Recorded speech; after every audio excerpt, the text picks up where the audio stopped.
Hi, welcome back. We're up to chapter 4 of the best Christmas pageant ever. Chapter 4. The first pageant rehearsal was usually about as much fun as a 3 hour ride on the school bus and just as noisy and crowded. This rehearsal, though, was different. Everybody shut up and settled down right away for fear of missing something awful that the Herdmans might do. They got there 10 minutes late, sliding into the room like a bunch of outlaws about to shoot up a saloon. When Leroy passed Charlie, he knuckled him behind the ear, and one little primary girl yelled as Gladys went by. But Mother had said she was going to ignore everything except blood. And since the primary kid wasn't bleeding, and neither was Charlie, nothing happened. Mother said, "And here's the Herdman family. We're glad to see you all," which was probably the biggest lie ever said right out loud in church. Imogene smiled. The Herdman smile, we called it, sly and sneaky. And there they sat, the closest thing to criminals that we knew about. And they were going to represent the best and most beautiful. No wonder everybody was so worked up. Mother started to separate everyone into angels and shepherds and guests at the inn. But right away, she ran into trouble. Who were the shepherds? Leroy Herdman wanted to know. Where did they come from?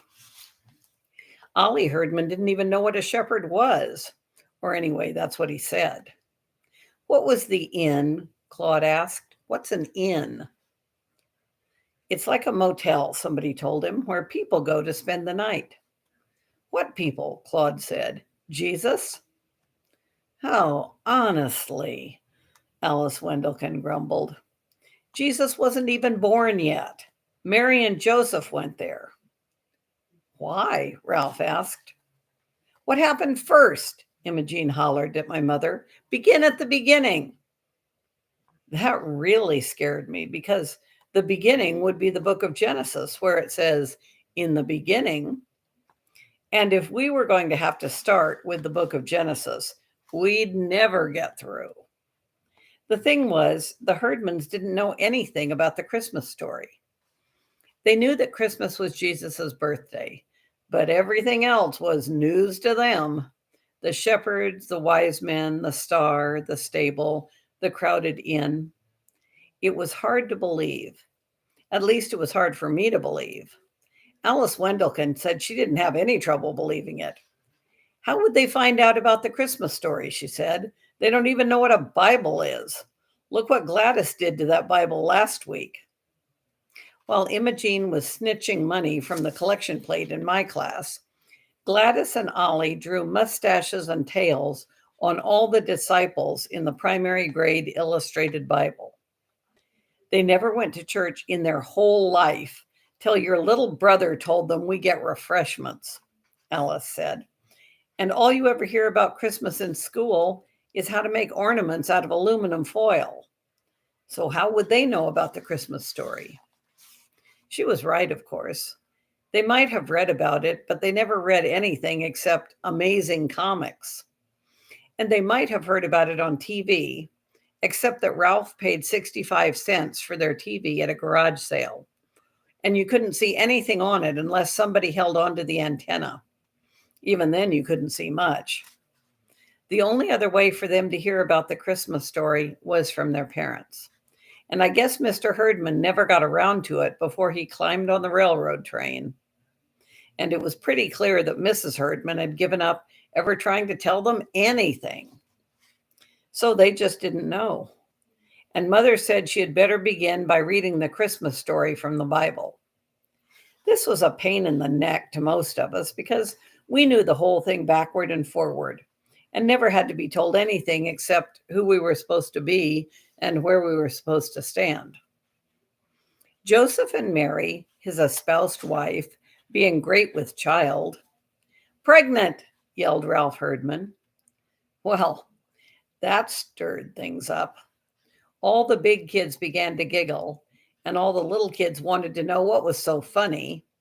and Mother had had to hammer on the floor with a blackboard pointer. "That's enough, Ralph," she said, and went on with the story. "I don't think it's very nice to say Mary was pregnant," Alice whispered to me. "But she was," I pointed out. In a way, though, I agreed with her. It sounded too ordinary. Anybody could be pregnant. Great with child sounded better for Mary. "I'm not supposed to talk about people being pregnant." Alice folded her hands in her lap and pinched her lips together. "I'd better tell my mother." "Tell her what?" "That your mother is talking about things like that in the church. My mother might not want me to be here." I was pretty sure she would do it. She wanted to be Mary, and she was mad at Mother. I knew, too, that she would make it sound worse than it was, and Mrs. Wendelken would get madder than she already was.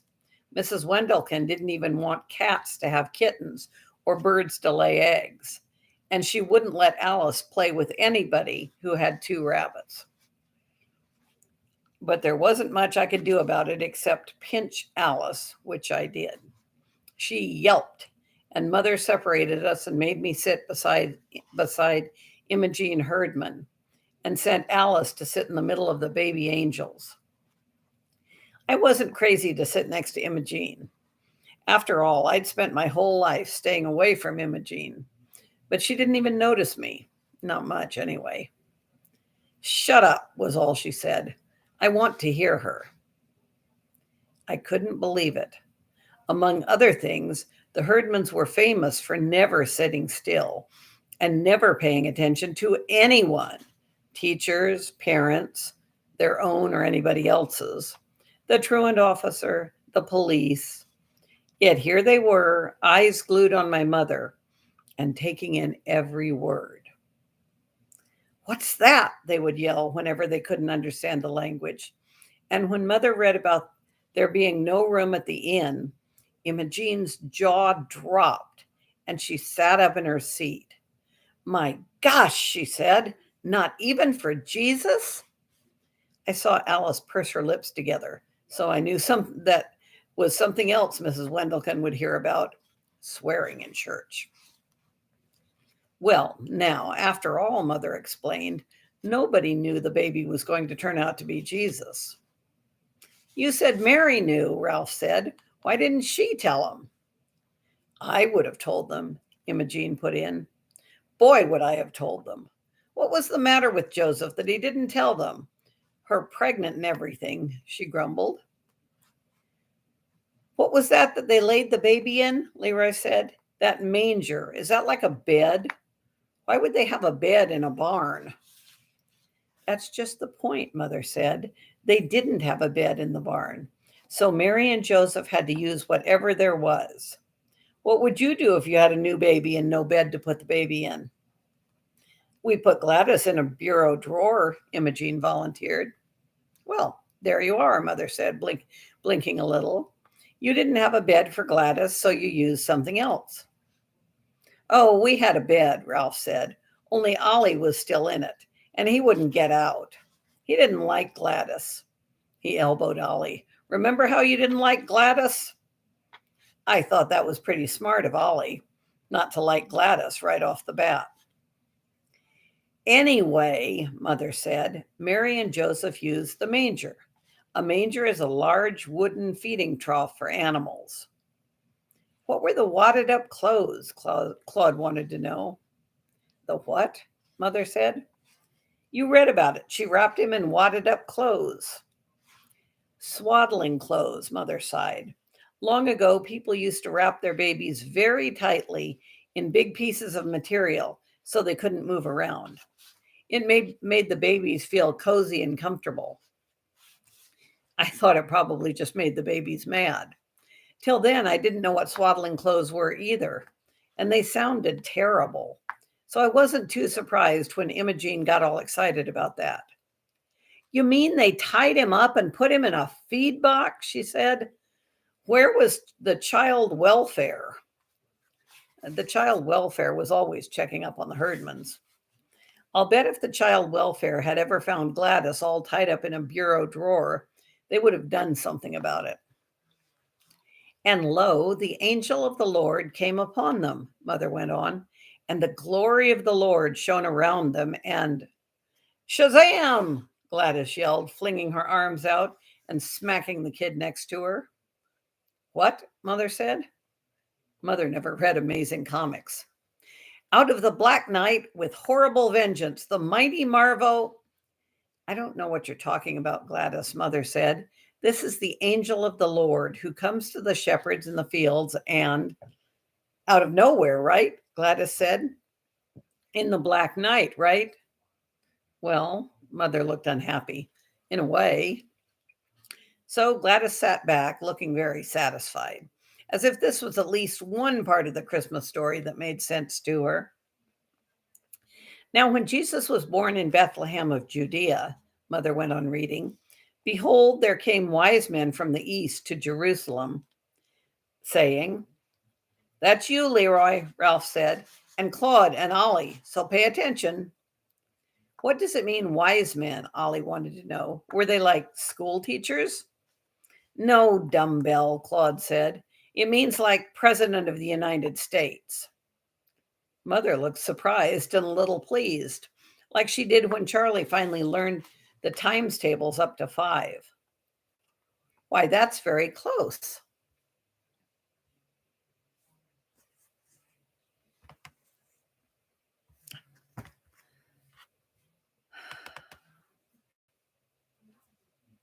I may never get this one done.